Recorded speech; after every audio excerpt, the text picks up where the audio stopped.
اسلامی تعلیمات میں، اسلام میں 80% معاملات ہیں اور 20% احکامات. اور اللہ تبارک و تعالیٰ نے قرآن کریم میں آپس میں لین دین اور کاروبار اور بزنس کرنے والوں کو یہ حکم فرمائے کہ تحریر کر لو. یا ایھا الذین آمنوا، اے ایمان والو، اذا تداینتم بدین، جب تم آپس میں لین دین اور بزنس کا معاملہ کرو گے اور کوئی بھی دنیاوی معاملات کرو گے، کیا کرو؟ فاکتبوا، تحریر کر لو. اور آگے فرمایا واستشهدوا شہیدین من رجالکم، 2 گواہ رکھو ضرور. فإن لم يكونا رجلين فرجل وامرأتان، 2 مرد گواہ نہ ملے، 1 مرد 2 عورتیں رکھو. یعنی گواہ ہر حالت میں رکھنا ہے. اذا اجل مسمى کہہ کر رب کائنات نے یہ واضح کر دیا، مفسرین نے لکھا ہے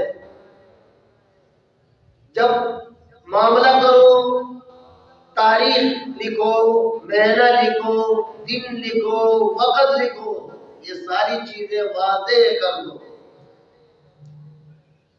جن کے ساتھ معاملہ ہے اس کا نام بھی لکھو، جس نے معاملہ کیا اس کا نام بھی لکھو، گواہوں کے نام بھی لکھو. تمہارے اپنے سگے بھائی ہوں، سگی بہن ہو، پھر بھی تحریر کر دو، لکھ لو. رب کائنات نے آخر میں فرمایا واتقوا اللہ، ڈرو بھی سے. کیا معنی؟ اگر معاملے میں لین دین میں کہیں کوتاہی کرو گے تمہارے لیے جنت نہیں ہے. اور پھر یہ بھی فرمایا جو کچھ میں حکم کروں اس پر عمل کرو. مسند احمد اور صحیح مسلم میں حدیث ہے، رحمت کائنات صلی اللہ علیہ وسلم فرمایا، عبداللہ بن عمر رضی اللہ عنہ کی روایت ہے، یغفر للشہید کل ذنب الا الدین، شہید کے تمام صغیرہ کبیرہ ظاہری باطنی گناہ اللہ تعالیٰ معاف فرماتے ہیں، الا الدین، قرض معاف نہیں ہے. محدثین نے لکھا دین سے مراد تمام معاملات ہے، حقوق العباد ہے، جتنے بھی حقوق العباد ہیں وہ دین ہے. کیا معنی؟ کسی نے کسی سے پیسے لیا ہو، یہ دین ہے، حقوق العباد ہے. کسی کو ناحق قتل کیا یا کسی کی عزت خراب کی ہے، بلا وجہ بےعزتی کی ہے، حقوق العباد ہے. اور کسی کو ستایا ہے، تنگ کیا ہے، حقوق العباد ہے. رشتہ دار اپنے والدین اور رشتہ دار بھائی بہنوں کے ساتھ قطع تعلق کیا ہے، حقوق کا خیال نہیں کیا، یہ معاملات ہے. اور اسی طرح بیوی نے میاں کے حقوق کا خیال نہیں کیا ہے اور میاں نے بیوی کے حقوق کا خیال نہیں کیا ہے، یہ معاملات ہیں. اور قیامت کے دن سب سے پہلے میاں بیوی کے بارے میں آپس میں پوچھا جائے گا. اسی طرح بیوی نے میاں کو ستایا ہے بلا وجہ اور میاں نے شوہر نے بیوی کو ستایا ہے. ایک قرآن کریم میں اکثر یہ آیت پڑھ کے سناتے ہیں کہ ما طاب لکم من النساء مثنی، 2 2 3 3 4 تک شادیاں کر سکتے ہیں. یہ تو ہم آیات پڑھتے ہیں، لیکن اللہ تعالیٰ نے فرمایا تمہیں اجازت ہے 4 شادیوں تک، لیکن ایک شرط کے ساتھ اجازت ہے. شرط ہے، وہ شرط کیا ہے؟ عدل. اگر تم عدل کر سکتے ہو، انصاف کر سکتے ہو، پھر تمہیں اجازت ہے. وَإِن لَّمْ تَعْدِلُوا فَوَاحِدَةً، اگر عدل نہیں کر سکتے ایک سے گزارا کرو. واضح طور پر رب کائنات نے فرمایا عدل کرنا فرض ہے، شادی کرنے کی اجازت دی ہے. اب یہ آیات تو بیان کرتے لیکن وہ حصہ بیان نہیں کرتے کہ عدل کرنا فرض ہے.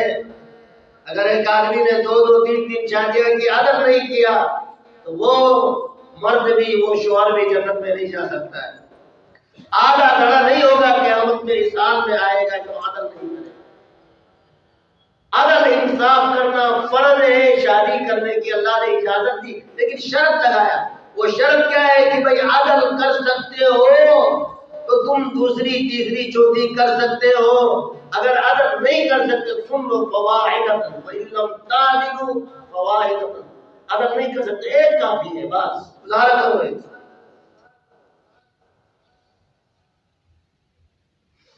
اس لیے نبی کریم صلی اللہ علیہ وسلم نے قسم میں اس ذات کی جس کے قبضے میں میری جان ہے، ایک بندہ اللہ کے راستے میں شہید کیا جائے، پھر زندہ کیا جائے، پھر شہید کیا جائے، 3 دفعہ فرمایا، لیکن اس نے کسی کو قرض دینا ہے، حقوق العباد، یا کسی کا حق کھایا یا کسی کو ستایا، وہ چاہے اپنے جسم کے ٹکڑے ٹکڑے کر کے کیما بنائے اللہ کے راستے میں، وہ جنت میں نہیں جا سکتا ہے، نہیں جا سکتا۔ 3 دفعہ فرمایا۔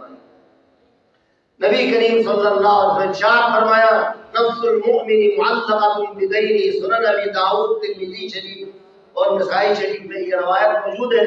فرمایا مومن کی روح لٹکتی رہتی ہے، وہ مومن جس نے ساری زندگی رات بھر سجدے میں رہا، دن بھر روزے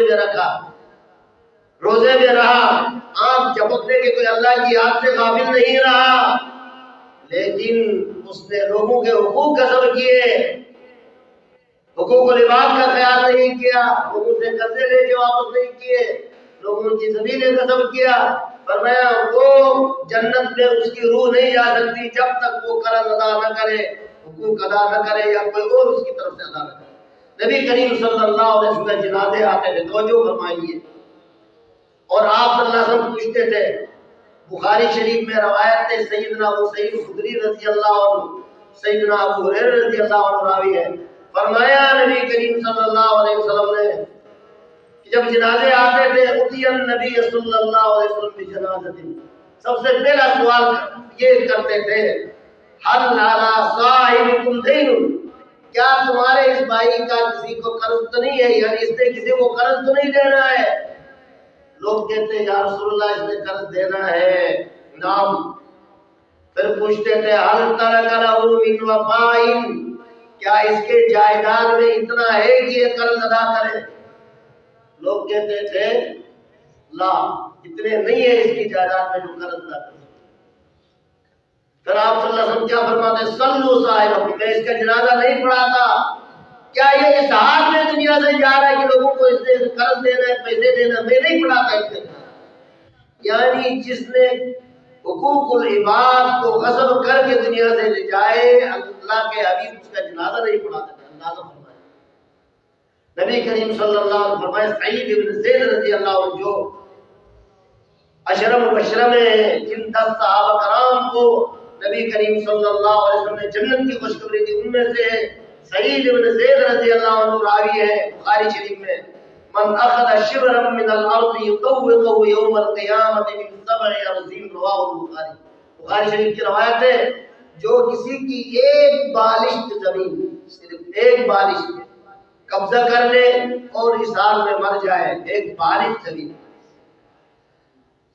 7 زمینوں کے ٹکڑے لا کر اس کے گلے میں بطور توپ ڈال کر دسایا جائے گا۔